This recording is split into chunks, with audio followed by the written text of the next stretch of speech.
กี้เรานั่งพักอยู่แล้วเราก็คุยวันนี้เดี๋ยวเราจะว้าไปเกาหลีกันวันนี้เลยนะเพราะว่าเรามีสปอนเซอร์ของช่องเรานะครับต้องขอบคุณสปอนเซอร์หลักนะครับสปอนเซอร์หลักคือคุณดิววราพรนะครับจะพาเราไปตัดสูตรที่เกาหลีนะใช่ไหมก็ได้วันเกิดไงโอ้ขอบคุณนะครับโอเคทุกคนถ้างั้นเดี๋ยวเราจะว้าไปเกาหลีในอีก3 2 1ปั๊บนี่ทุกคนเห็นเปล่านิวยอร์กมาเกาหลี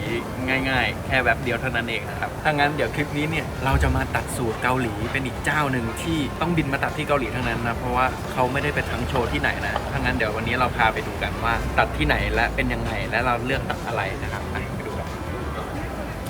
โอเคครับทุกคนเดี๋ยวเราจะพาไปตัดสูตรกันอีกหนึ่งเจ้านะครับอยากตัดเองเดี๋ยวมาดูกันว่าเป็นยังไงนะครับเดี๋ยวผมเล่าให้ฟังคร่าวๆแล้วกันว่าเจ้าที่เราจะไปตัดเนี่ยชื่ออะไรและประวัติความเป็นมาเขาเป็นยังไงเจ้าที่เราจะไปตัดเนี่ยนะครับชื่อว่า Corallo Rosso หลายๆคนถ้าเกิดว่าตามเพจ Andrea So อยู่เนี่ย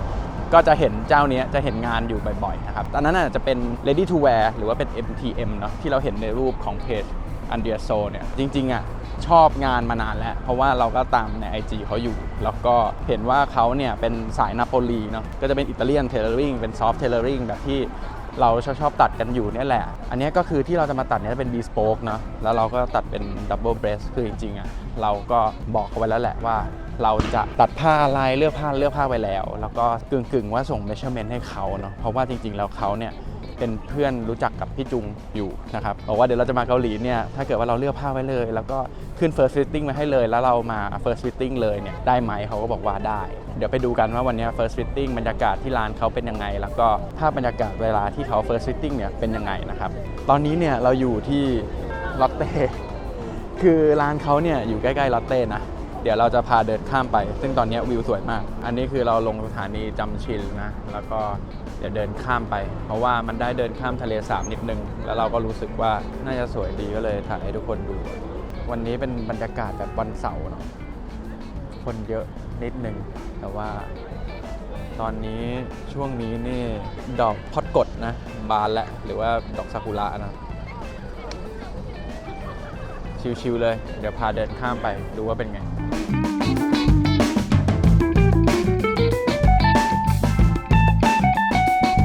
วิวในการเดินไปตัดสูตรของเรานี่มันช่างสวยงามจริงๆทุกคนแบบว่ามีวิวแบบดอกซากุระพอดกดอย่างเงี้ยนะข้างทาง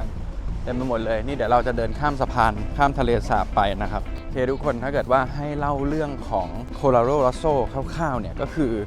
เขามีประสบการณ์ทำอยู่ที่อิตาลีเนี่ยนาโปลีเนี่ยน่าจะรวมๆน่าจะ 6-8 ปีนะครับเท่าที่ฟังมาแล้วเราก็เห็นงานเขาใน IG ต่างๆเรารู้สึกว่าเป็นธรรมชาติแล้วก็สวยแล้วก็โฟลว์ทุกอย่างมันดูซอฟต์แล้วมันก็ดูแบบสวยดีผมรู้สึกว่างานมือน่าจะเยอะเขาก็น่าจะเป็นคนที่แบบคุมเองทำเองทั้งหมดนะครับ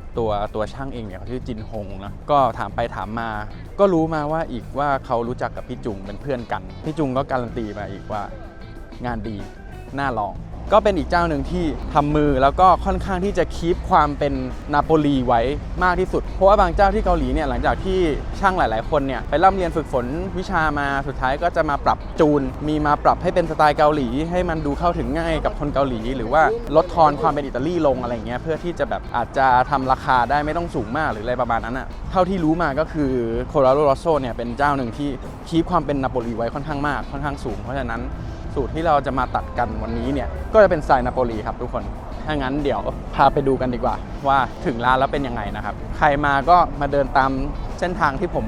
นี่ก็ได้นะครับถ้าใครมาตามก็มาเดินเส้นนี้ก็ได้นะข้ามทะเลสาบสวยดีนะครับทุกคนทะเลสาบซอกชอนจริงๆแล้วสถานีซอกชอนเนี่ยเป็นสถานีที่ครั้งที่แล้วที่เรามาแล้วเรามากินหมูทอดทงคัตสึใครมาแถวนี้มากินหมูทอดทงคัตสึได้อร่อยแล้วก็ลองแวะไปดูก็ได้ถ้าเทเลอร์เขาทำงานอยู่ยังไงแต่ว่าจริงๆแล้วค่อนข้างเงียบๆนะเจ้านี้ไม่ได้เป็นแบบเพราะว่า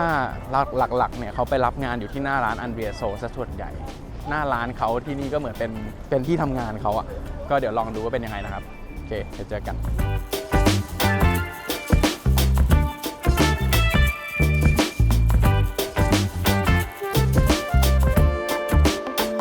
คือจริงๆแล้วเนี่ยถ้าเดินจากจำซิลเนี่ย มันจะใช้เวลาประมาณนึงแต่ว่าได้เดินผ่านทะเลสาบแต่ถ้าเกิดว่าทุกคนอยากใกล้เนี่ยก็มาสถานีซอกชอนก็ได้นะครับก็จะเดินใกล้กว่านะครับถามว่าหายากไหมก็หาไม่ยากหรอกทุกคนเสิร์ชใน Naver Map ได้ Corrado Rosso มันก็จะขึ้นมานะครับก่อนไปถึงร้านเราแวะกินกาแฟกับซอนทึงมินหน่อยกาแฟเป็นพรีเซนเตอร์ด้วยนะซอนทึงมินก็ลองชิมดูเป็นเฮเซลนัทอเมริกาโน่อร่อยดีเหมือนกันนะปกติอเมริกาโน่มันก็จะแบบจืดๆถูกป่ะแล้วก็ใส่เฮเซลนัทไซรัปหน่อยเดินไปอีกนิดนึงน่าจะถึงละเดี๋ยวถ่ายให้ทุกคนดูแล้วกันบรรยากาศว่าเป็นยังไงอาจจะไม่ได้พูดข้างในนั้นนะเพราะว่าเอาจริงๆแล้วตัวช่างเองเขาอะภาษาอังกฤษก็ไม่ค่อยแข็งแรงเราอาจจะต้องใช้เวลาในการสื่อสารหน่อยอาจจะต้องเป็นอิตาเลียนหรืออะไรเงี้ยเพราะว่าถ้าถามว่าอังกฤษกับอิตาเลียนเขาน่าจะถนัดอิตาเลียนมากกว่าเดี๋ยวถ่ายเป็นบรรยากาศให้ทุกคนดูแล้วกันแล้วก็เดี๋ยวมาสรุปให้ฟังอีกทีว่าเราตัดอะไรและเป็นยังไงฟิตติ้งแรกเป็นยังไงบ้างนะครับไปดูกันนี่ข้างหน้าเป็นอย่างนี้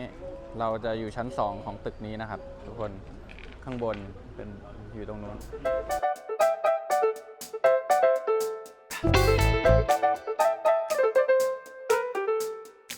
ตอนจังหวะที่เข้าไปที่ร้านเขาเนี่ยร้านเขาก็จะแบ่งเป็นส่วนเรียบร้อยเลยนะครับร้านอยู่ชั้น2นะครับเดินเข้าไปแล้วก็เราก็จะเจอของที่วางอยู่ในร้านทั้งผ้าทั้งอะไรต่างๆรวมถึงงานต่างๆที่เขาแขวนไว้นะครับแล้วก็ทางซ้ายเนี่ยก็จะเป็นห้องที่เขาทำไว้ให้เป็นห้องสำหรับฟิตติ้งนะครับส่วนทางขวาเนี่ยก็จะเป็นห้องที่มีโต๊ะใหญ่ๆวางอยู่เต็มไปหมดเลยก็คือเป็นพื้นที่ที่คุณจินฮงเขาเนี่ยทำงานนะครับเดี๋ยวเรามาเริ่มฟิตติ้งกันเลยนะครับเขาทำฟิตติ้ง1ไว้นะครับแล้วเราก็จะมาลองกันตัวแรกที่ลองก็คือจะเป็นกางเกงนะครับห้องลองก็จะค่อนข้างโอโถงเลยนะครับก็มีพื้นที่ให้ลองได้กว้างขวางดีนะครับตอนนี้ผมก็กำลังจะเปลี่ยนกางเกงนี่คือแจ็คเก็ตของเรานะครับที่เราตัดส่วนกางเกงเนี่ยผมเปลี่ยนอยู่นะครับผ้าที่เราตัดในรอบนี้นะครับเป็นผ้าวูธรรมดาเลยที่สีจะออกไอวอรี่หน่อยครีมขาวๆแล้วเราก็เลือกตัดเป็น Double Breasted Suit นะครับซึ่งตอนนี้ผมก็เปลี่ยนกางเกงออกมาเป็นที่เรียบร้อยแล้วนะครับแล้วคุณจินฮงเขาก็จะมากลัดเข็มตรงเอวให้นะครับอย่างที่ทุกคนอาจจะพอทราบกันแล้วนะครับกางเกงตัวที่ฟิตติ้งเนี่ยเขาก็จะยังไม่ใส่พวกตะขอหรือว่ายังไม่ใส่อะไรเข้ามารวมถึงซิปก็ยังไม่มีนะครับเพราะว่าเผื่อที่จะปรับนู่นปรับนี่กันได้นิดนึงนะครับจะให้ดูกันเขาก็จะมากลัดเข็มให้ตรงนี้นะครับเพราะว่าใจความหลักๆของการฟิตติ้งเลยเนี่ยก็คือการดูว่าผ้าที่ตัดออกมาจากแพทเทิร์นเนี่ยพอมาอยู่บนตัวของคนที่ใส่แล้วเนี่ยพอดีหรือเปล่านะครับเนี่ยแล้วเขาก็จะคอยมาจับตรงเอวจับตรงขาพอกางเกงอยู่ในตำแหน่งที่ถูกต้องแล้วเนี่ยพอดีกับตัวเราหรือเปล่านี่ก็คือขั้นตอนการเช็คหรือการทำฟิตติ้งของเขานะครับจับตรงเอวจับดูว่ามีพื้นที่ตรงไหนเหลือหรือว่าแพทเทิร์นตรงไหนลงหรือไม่ลงยังไงนะครับพอดูข้างหน้าเนี่ยก็จะสังเกตได้ว่าจริงๆแล้วค่อนข้างคลีนอยู่เลยนะครับด้านข้างก็ค่อนข้างคลีนจะมีแค่ด้านหลังนะที่ทุกคนยังเห็นอยู่ว่ายังมีช่วงต้นขาด้านหลังเนี่ยที่ยังแบบมีความหักอยู่นิดนึงส่วนตอนนี้ที่เรามาดูกันนะครับก็คือตำแหน่งความสูงของกางเกงนะครับว่าเราอยากได้สูงเท่านี้พอไหมหรือว่าจะต้องขึ้นอีกหน่อยหรือว่าลงยังไงผมก็ถามความเห็นจินฮงเขาว่าคิดว่าประมาณนี้ดีไหมนะครับเขาก็บอกว่าจริงๆประมาณนี้โอเคแล้วแต่ผมจะรู้สึกว่า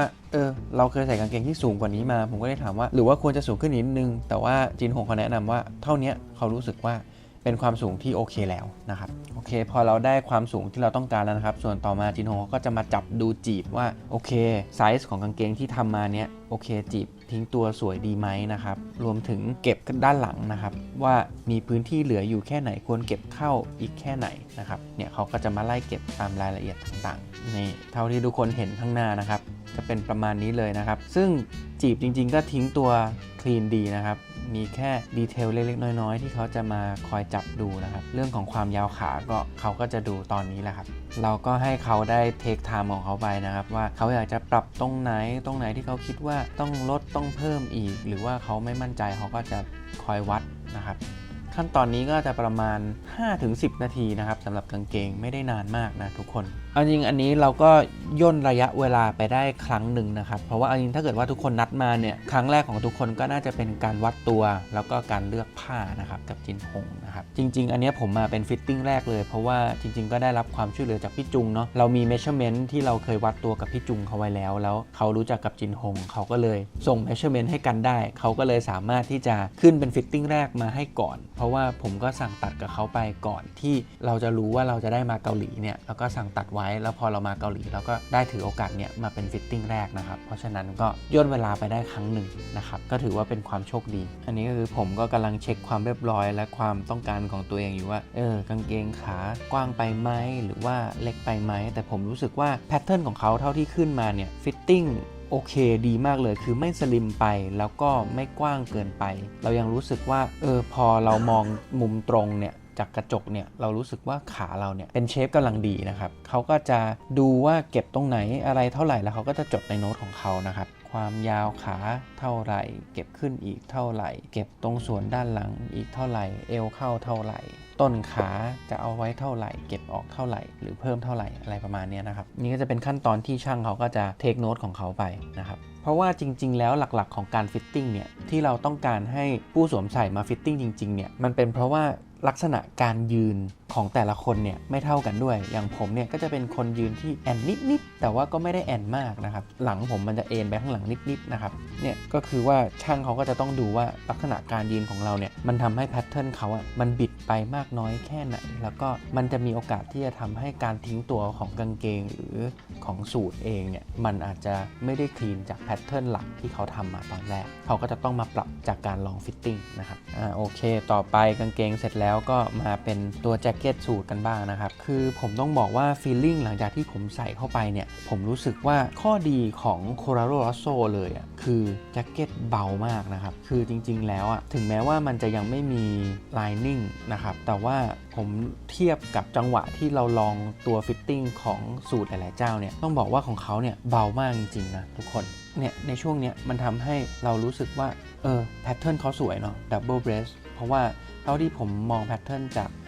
งานของเขาหลายๆตัวเนี่ยผมรู้สึกว่า Double Breast เขาเนี่ยเป็น Double Breast ที่สวยเหมือนกันผมก็เลยรู้สึกว่าถ้าเกิดว่าตัดสีขาวหรือสีครีมธรรมดาเป็น Single Breast เนี่ยก็จะรู้สึกว่าก็อาจจะธรรมดาไปหน่อยเราก็เลยเลือกเป็น Double Breast นะครับเป็น 6x2 นะครับอันนี้เป็น 6 เม็ดแล้วก็ติด 2 ตอนนี้เขาก็จะติดแล้วก็มาร์กตำแหน่งที่จะกลัดกระดุมให้เราเห็นว่าตำแหน่งกระดุมจะเป็นประมาณนี้แล้วก็ตรงนี้เขาก็จะโน้ตของเขาไปเรื่อยๆนะครับว่าจุดที่เขาจะต้องเช็คความเรียบร้อยเนี่ยความพอดีเนี่ยมันมีอยู่ตรงไหนบ้างนะครับซึ่งเอาจริงๆอันนี้ฟิตติ้งแรกก็อาจจะยังมีความที่หลังอาจจะยังเหลืออยู่บ้างนิดนึงนะครับยังไม่พอดีเท่าไหร่ซึ่งเอาจริงๆนะครับจากฟิตติ้งแรกอันนี้เนี่ยหลังก็อาจจะยังไม่ได้คลีนมากนะครับก็ยังจะต้องปรับอีกนิดหน่อยแต่ว่าความยาวหรือช่วงเอวเนี่ยผมว่าโอเคเลยแล้วก็ความรู้สึกในการใส่เนี่ยก็คือสบายมากส่วนช่วงบ่าช่วงไหล่ต้นคอเนี่ยผมว่าลงดีมากนะครับส่วนด้านหน้าเนี่ยผมรู้สึกว่าคลีนแล้วก็สวยเลยแพทเทิร์นคือสวยมากผมแฮปปี้มากแล้วก็ลำแขนเนี่ยถ้าเกิดว่าทุกคนสังเกตเห็นลำแขนนะผมรู้สึกว่าพอดีมากแล้วก็แฮปปี้มากๆนะครับส่วนหนึ่งที่ผมชอบเลยเนี่ยคือลำแขนเขาโค้งสวยมากแล้วก็ไปกับความโค้งของแขนเราได้ดีมากเลยแล้วก็ความยาวแขนก็กำลังดีพอเขากลัดกระดุมให้เนี่ย Double Breast อะผมรู้สึกว่ามันพอดีแล้วอะเขาก็จะจิ้มให้ดูว่าตำแหน่งกระดุมมันจะเป็นประมาณไหนบ้างนะครับตำแหน่งกระดุมตรงนี้โอเคไหมผมก็บอกว่าให้เขาตัดสินใจให้เลยเพราะว่าที่ผมตัดเนี่ยความรู้สึกผมคือผมตัดสูตรหลายๆเจ้าเนี่ยเพื่อลองให้รู้ว่าลักษณะเด่นหรือสไตล์ของแต่ละเจ้าเนี่ยเป็นยังไงผมก็จะให้ช่างเขาเลือกให้หมดเลยนะครับว่าให้เป็นกึ่งว่าเป็น house style ของเขาเลยจากสายตาของช่างเนี่ยให้เขามาร์คให้เลยว่าด้วยสายตาที่เขาใช้หรือเทสที่เขามีหรือความต้องการของช่างแต่ละคนเนี่ยต้องการให้กระดุมอยู่ตรงตำแหน่งไหนหรือว่ากางเกงความกว้างขาเป็นยังไงความสลิมของสูทเท่าไหนเนี่ยผมให้ช่างเขาตัดสินใจให้เลยครับซึ่งพอมาดูมุมนี้แล้วเนี่ยผมรู้สึกว่าตัวแจ็คเก็ตสูทโอบคอดีมากเลยนะทุกคนแล้วก็แทบไม่มีช่องว่างเหลือจากเสื้อเชิ้ตเลยแล้วก็ขึ้นมาปิดคอเสื้อเชิ้ตได้ประมาณหนึ่งซึ่งผมรู้สึกว่ามันเป็น proportion ที่สวยมากเลยแล้วก็ชอบมากเลยแฮปปี้นะครับส่วนความยาวก็พอดีนะตอนนี้ก็กำลังดูเรื่องความยาวแขนนะครับก็สำหรับความยาวแขนของตัวนี้นะครับจินฮงเขาบอกว่าเขาชอบแบบนี้นะครับว่าเขารู้สึกว่าให้มันโผล่มาแค่นิดเดียวจริงๆเงี้ยกำลังดีนะครับไม่ได้ยาวไปแล้วก็ไม่ได้สั้นไปนะครับก็เลยเก็บความยาวแขนไว้ที่เท่านี้เลย นะครับทุกคนไม่ได้ปรับซึ่งพอลองฟิตติ้งรวมๆแล้วเนี่ยผมก็รู้สึกว่าโอเคไม่ผิดหวังเลยที่เลือกตัดนะครับเพราะว่าใส่ออกมาแล้วก็แฮปปี้สบายทรงก็เป็นธรรมชาติแล้วก็ draping pattern ทุกอย่างผมรู้สึกว่าลงตัวแล้วก็ใส่ออกมาสวยมากเลยนะครับแฮปปี้มากๆทุกคนสำหรับการฟิตติ้งครั้งนี้นะครับเขาก็บอกว่าจริงๆจะต้องฟิตติ้ง2แต่ว่าอันเนี้ยอาจจะปรับไม่เยอะเขาก็เลยขอให้ผมเนี่ยมาฟิตติ้งอีกทีนึงหลังจากเนี่ย4 วันก็คือก่อนที่ผมจะกลับไทยเนี่ยผมจะแอบมาฟิตติ้งอีกทีหนึ่งซึ่งวันนั้นเนี่ยรีบๆผมก็เลยไม่ได้ถ่ายคลิปมาให้นะครับแล้วก็เนี่ยหลังจากฟิตติ้ง2เนี่ยเราก็รอรับเลยซึ่งเขาบอกว่าก็จะใช้เวลาอีกประมาณ3 เดือนนะครับเนี่ยทุกคนดูด้านหน้าสิผมรู้สึกว่าด้านหน้าคือคลีนสวยแล้วอะสวยเลยนะครับแฮปปี้มากเลยสูตรสีครีมอีก1 ตัวนะครับดับเบิลเบรสเต็ดโอเคครับทุกคนเสร็จแล้วสูตรนะครับเริ่มที่3.5 ล้าน3.5 วอนก็ทุกคนลองไปคอนเวิร์ตลองไปคูณดูนะครับถ้าแจ็คเก็ตก็2.8 ล้านนะครับราคาประมาณนี้ผมรู้สึกว่าสิ่งที่ได้กับราคาเนี่ยคุ้มค่านะทุกคนเพราะว่าเอาจริงๆแล้วก็ถ้าเป็น Bespoke ทั้งหมดก็เกรดก็ประมาณนี้แหละแล้วก็ถ้าเทียบกับว่าเป็นอยู่ที่เกาหลีก็ราคาดีรู้สึกว่าคุ้มราคาแต่อาจจะยากตรงที่ว่าต้องหาเวลามาฟิตติ้งต้องบินมาที่นี่เท่านั้นเองอาจจะมีราคาค่าตั๋วที่ต้องบวกเพิ่มเข้าไปในราคาสูตรประมาณนั้นนะครับลองดูทุกคนเป็นอีก1 แบรนด์ที่เราก็คิดว่าเราอยากตัดแล้วก็รู้สึกว่าเป็นสไตล์นาโปลีที่ธรรมชาติแล้วสุดท้ายกระดุมอะไรเงี้ยเราก็เลือกเป็น1 เม็ดแล้วก็ลังดูไปแบบเฉียงๆก็เป็นสไตล์เขานะครับเลือกประมาณนั้นไปแล้วเดี๋ยวรอดูว่าตอนเสร็จแล้วเป็นยังไงเดี๋ยวถ่ายอัปเดตให้ดูแล้วกันตอนที่ได้คลิปนี้ประมาณนี้ครับทุกคนหวังว่าทุกคนจะชอบนะฮะก็เดี๋ยวโดนอะไรเดี๋ยวเกาหลีมีอะไรน่าสนใจเดี๋ยวถ่ายมาฝากอีกนะครับหลักๆก็คือมาตัดสูตรตัวนี้แหละแล้วก็มาเดินเล่นที่เกาหลีเดี๋ยวยังไงเดี๋ยวอัปเดตกันคลิปหน้าครับไปก่อนครับบ๊ายบาย